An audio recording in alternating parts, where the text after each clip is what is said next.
entrevista, pero en realidad tiene 3 pasos.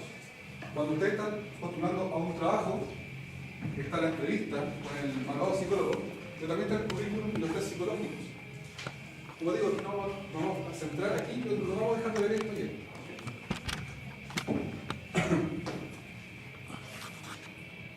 Las personas, pero hay una clasificación que viene de la PNL, la programación neurolingüística, que dice que las personas son visuales, kinestésicas o auditivas. ¿Ya? ¿Qué significa esto? Hay gente que procesa la información a través de códigos visuales, que son la gran mayoría, son el 80% de la gente. Hay gente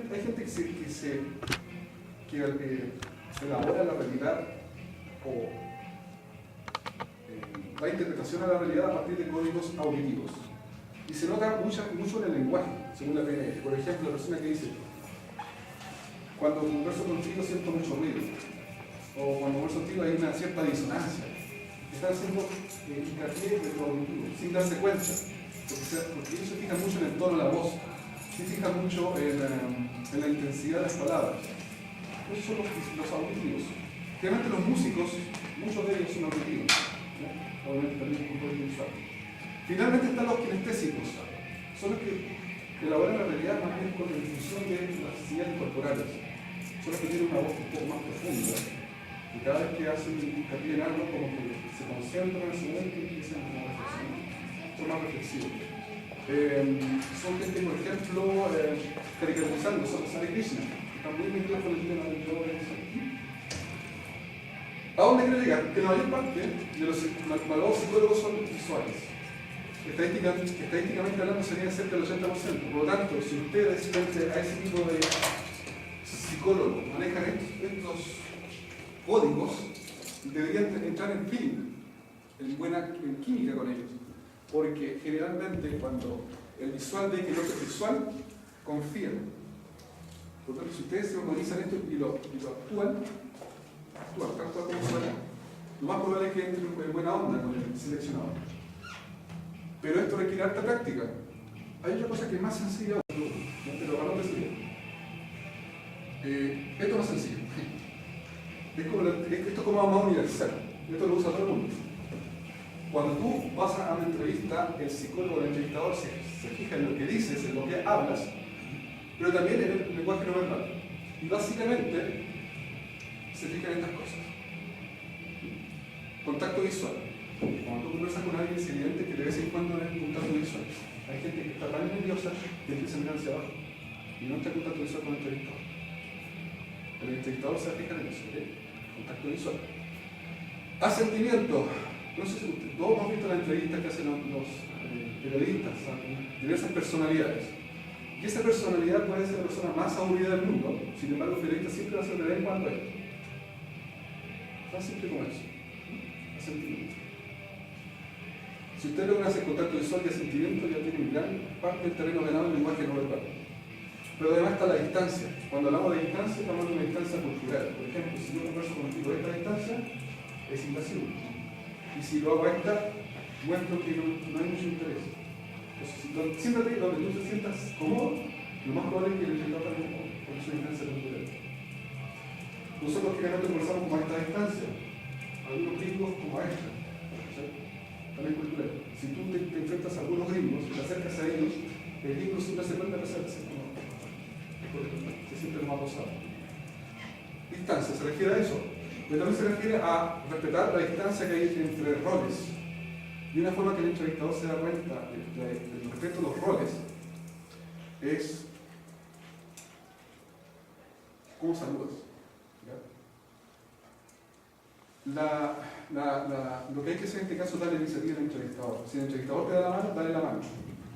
Si la entrevistadora te da la mano, dale la mano. Si te da un besito, da un besito. Pero primero que tome la decisión del entrevistador. A eso se refiere a distancia. ¿Okay? Es un adelanto como tú te vas a encontrar en tu trabajo, la entrevista. Por lo tanto, si tú no sabes respetar los roles, el entrevistador presupone que en tu trabajo no vas a respetar los roles. Lo que en la mayoría de trabajos es una ventaja, respetar los roles. Aunque hay unos trabajos donde hay que pasarte por el aro de los roles. Trabajos donde hay que ser más proactivo, más creativo, qué sé. Pero son las expresiones. Generalmente hay que respetar los roles. Proyección de la voz. Eso es pura práctica. Hay gente que la voz es como muy funcionó.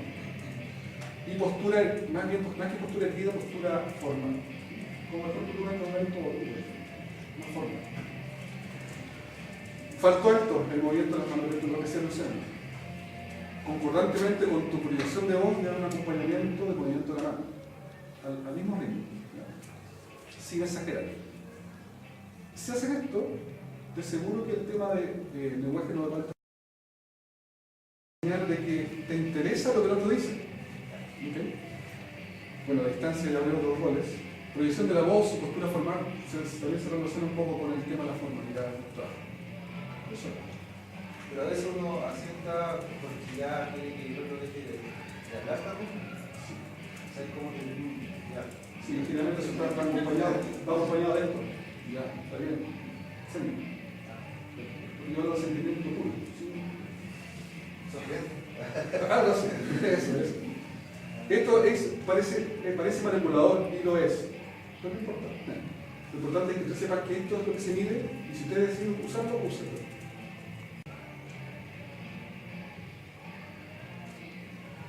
Cuando tú estás ahora vamos a pasar a la parte hablada, el lenguaje, al contenido del sea. Cuando tú estás con el entrevistador, te va a hacer solamente 3 preguntas. Esa pregunta puede estar más o menos camuflada, pero son solamente 3 preguntas. Primero, si puedes hacer el trabajo. Segundo, ¿por qué quieres hacerlo? Y tercero, si deberías hacerlo. Lo primero hace referencia a las competencias blandas y competencias duras. Es decir, ¿puedo hacer el trabajo? ¿Soy competente? Y esa pregunta te la puedes hacer directamente, como el Claudio de la selección ahí, cuando dijeron ¿qué software usas tú? Por ejemplo.